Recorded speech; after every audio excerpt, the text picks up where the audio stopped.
Assalamualaikum warahmatullahi wabarakatuh. Halo anak-anakku sekalian. Hari ini kabar kalian bagaimana?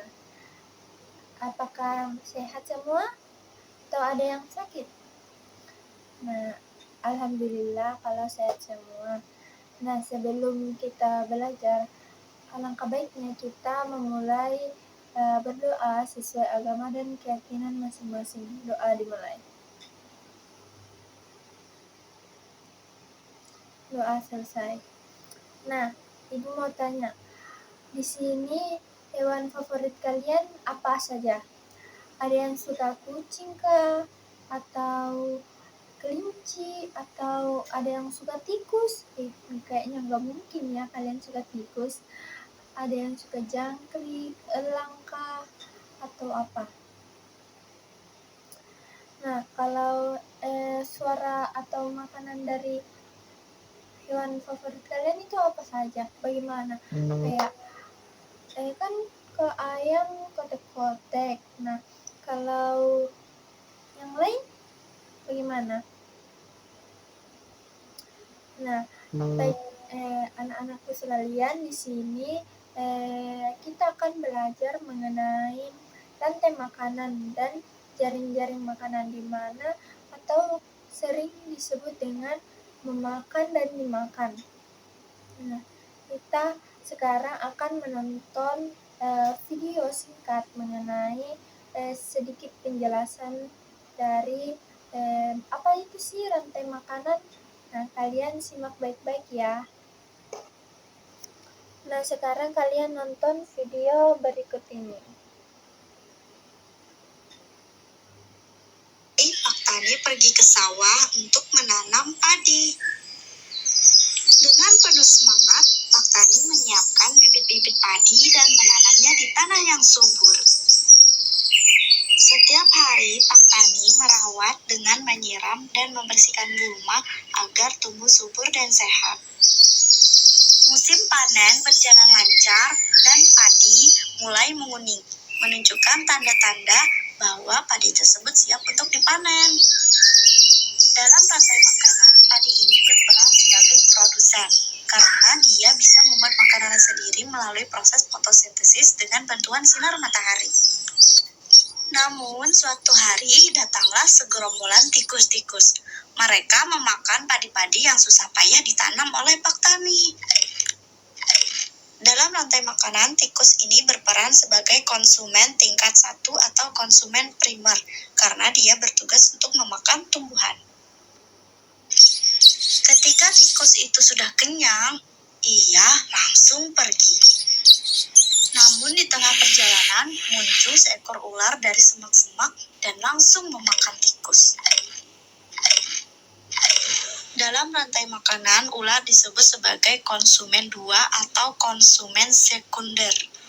Karena ular ini termasuk hewan karnivora yang memakan daging. Tak lama kemudian, seekor elang besar melayang di atas langit. Wah, ada makanan enak nih. Dan hap, elang pun langsung memangsa ular. Dalam rantai makanan, elang ini disebut sebagai konsumen 3 atau konsumen tersier karena elang merupakan puncak dari rantai makanan. Selang beberapa waktu kemudian, datanglah seorang pemburu dan menembak elang tersebut. Elang tersebut langsung mati dan jatuh ke tanah. Tubuhnya pun perlahan-lahan membusuk. Beberapa hari kemudian, hewan-hewan pengurai seperti cacing dan mikroorganisme lainnya mulai berdatangan. Mereka memakan sisa-sisa tubuh elang. Sisa-sisa pembusukan tubuh elang akan berubah menjadi tanah yang subur dan bagus untuk tanaman. Dalam rantai makanan, cacing dan mikroorganisme ini berperan sebagai pengurai atau yang biasa disebut dengan decomposer. Pak Tani pun tersenyum dan menyadari bahwa semua adalah bagian dari ekosistem. Hewan-hewan seperti tikus, ular, elang, dan pengurai memiliki perannya masing-masing dalam menjaga keseimbangan alam. Pak Tani pun kembali menanam padi dan kehidupan sawah akan terus berputar.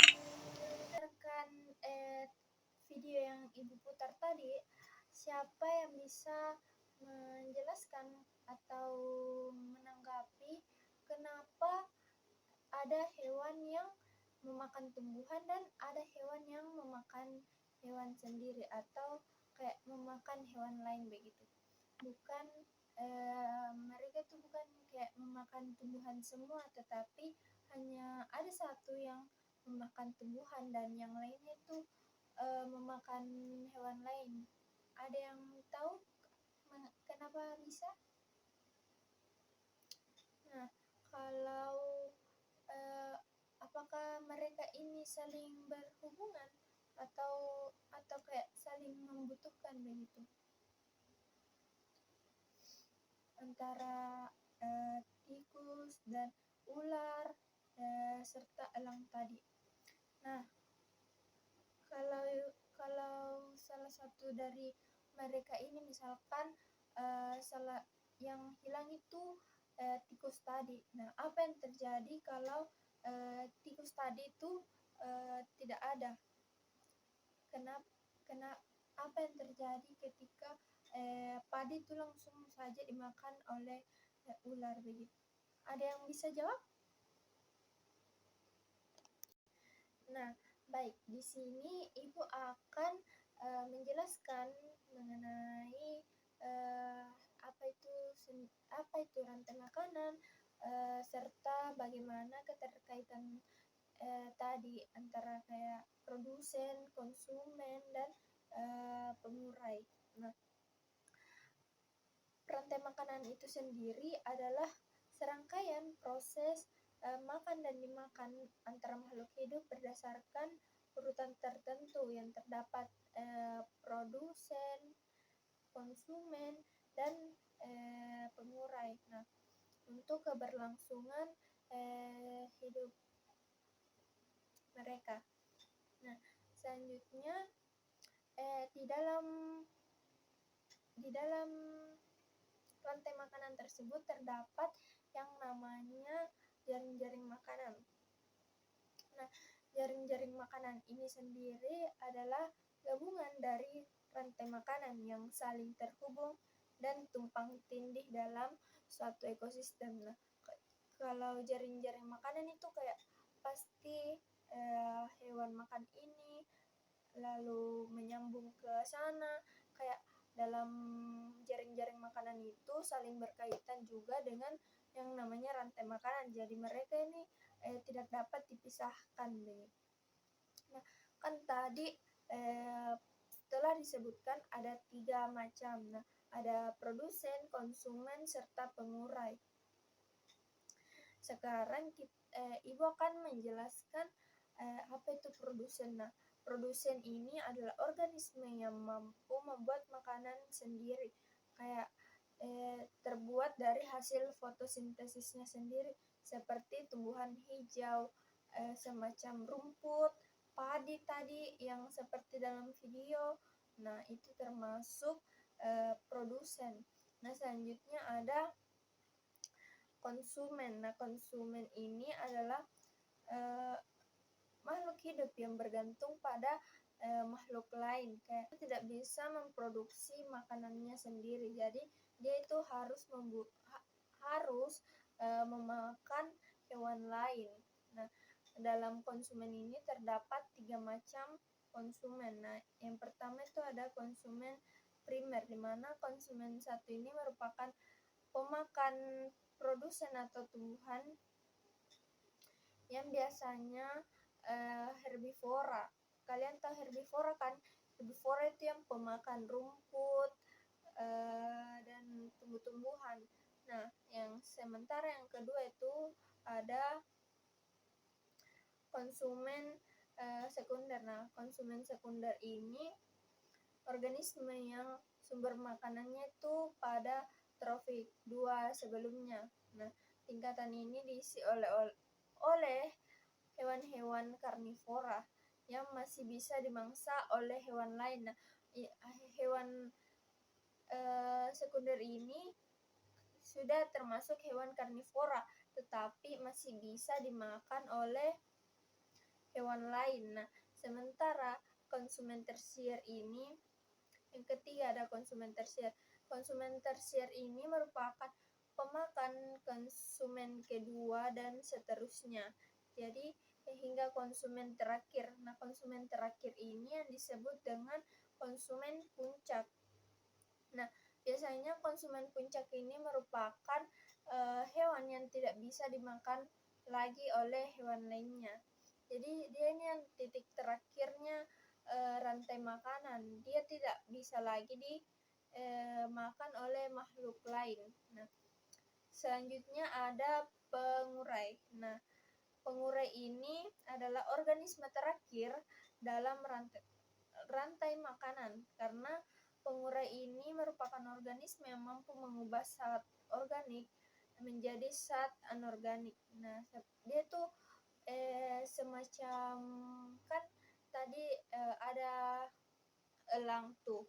Nah, elang itu pasti bakalan mati, nggak bakalan dimakan lagi oleh hewan lain begitu.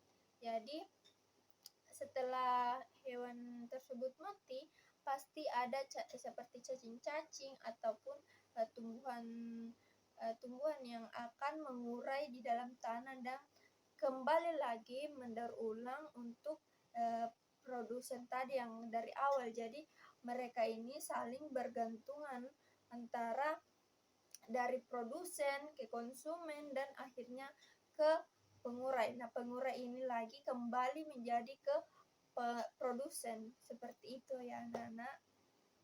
Nah, sekarang Ibu akan membagi kalian menjadi 2 kelompok. Di sini kita akan sedikit bermain atau kayak menyusun gambar. Nah, sekarang Ibu membagi kelompok pertama dan kelompok kedua. Jadi kalian langsung saja ke kelompoknya masing-masing.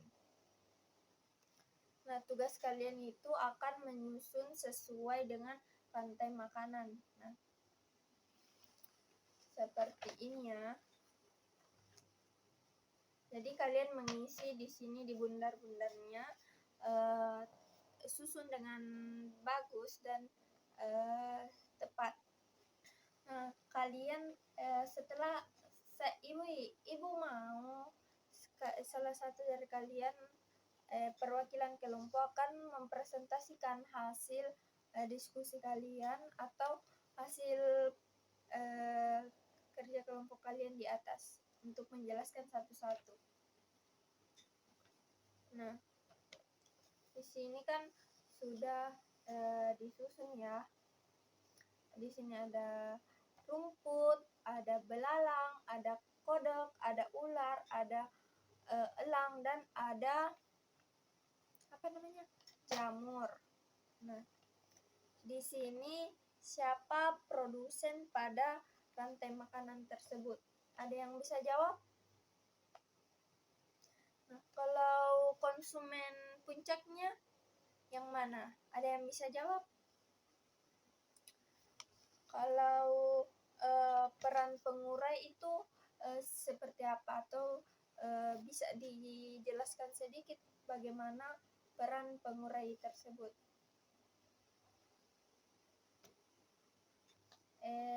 Dalam suatu rantai makanan itu harus lengkap. Tidak boleh kalau ada salah satu komponen yang hilang, karena dalam ekosistem jika salah satu komponen hilang, misalnya produsen yang hilang, itu konsumen akan kekurangan makanan dan keseimbangan ekosistem ini akan tentunya pasti akan terganggu dengan nah, dengan adanya pengurai ini nutrisinya itu tidak hilang dari sistem, tetapi kembali lagi didaur ulang di lingkungan. Seperti itu ya. Nah, pertemuan pada kali ini Ibu mau kalian menulis satu tindakan tindakan nyata di buku catatan kalian, seperti Contohnya tuh seperti aku akan menjaga keseimbangan lingkungan, aku akan menjaga keseimbangan rantai makanan dengan cara, nah kalian akan melakukan dengan cara apa? Seperti tidak mengganggu ekosistem lingkungan atau tidak mengganggu habitat hewan tersebut atau tidak membunuh salah satu hewan-hewan tersebut. Nah, jika kalian melakukannya, pasti ekosistem rantai makanan itu pastinya akan terganggu. Mungkin itu saja materi dari Ibu, kurang dan lebihnya. Sebelum Ibu tutup, marilah kita mengucapkan alhamdulillah atas kelancaran pembelajaran kita hari ini. Baik anak-anak, terima kasih atas partisipasinya dan ikut mendengarkan serta dapat aktif dalam pembelajaran Ibu.